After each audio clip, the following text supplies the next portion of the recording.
did this pilot. And the whole time I was working on it, I was like, I love this. This show is crazy. There is zero chance the show gets picked up. And I was right. The show did not get picked up. And then 6 months later, another network came along and picked it up out of their trash. And they're like, we don't like any of our own pilots, but we like this one. Can you guys make this one into a 1-hour show? And that's Crazy Ex-Girlfriend. First I make everything shiny and smooth. Oh yeah. 'Cause I want my body to be so soft for you. So we did a lot of notes for them and changed it a lot. We changed it a lot. And then, I don't know if any of you have seen Crazy Ex-Girlfriend or watched the pilot or anything, but you know, their primary note was they wanted it to be more grounded. Okay. And we were like, but she flies 30 feet into the air on a 7-foot pretzel. It's so great that this guy Josh just happens to be.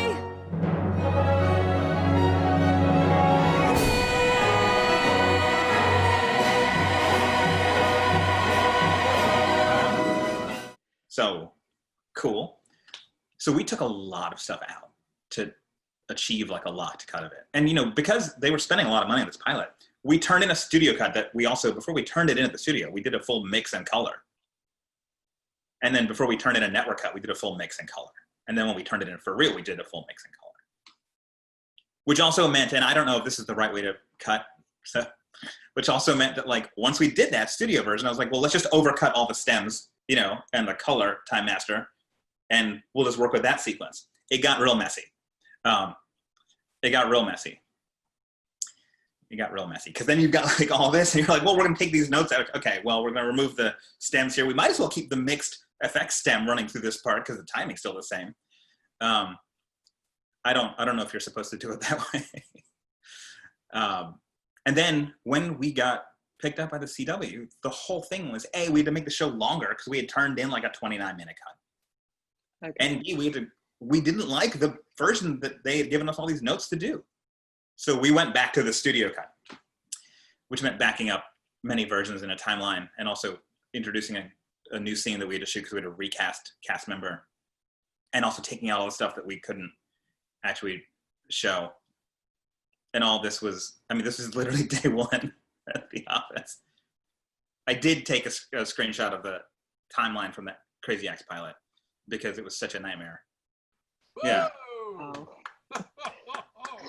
Yeah. So, I mean, what's funny about this is actually, what is this? Check out this sequence name. The show current revised after network test with, okay, cool. The thing about this is actually the actual cut of the show.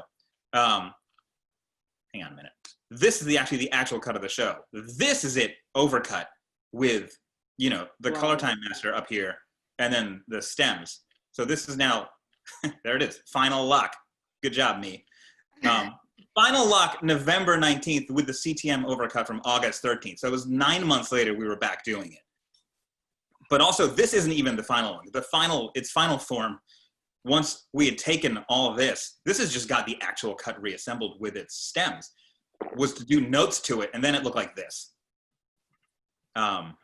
With little bits of, you know, where can we preserve the original color and the original mix? I mean, was it worth saving this little chunk of colored? I don't know, you know? There was the new scene that was shot for the pilot. And obviously you can see we did tons of notes to have to change stuff out here throughout the rest of the sequence. And we hadn't typed up credits yet. But I mean, I don't actually know if it was worth it for us to have made these edits and save like with clearly 2 seconds of color, you know, but it did it. Oh man, that looks, yeah. I didn't know. Thank you for sharing that. Yeah, for you showing the timeline. Very good backstory for it. I remember that's like one of the few things I saved from that, because I remember I was like, this is a sad memory that will be happy someday. And I guess that's the day.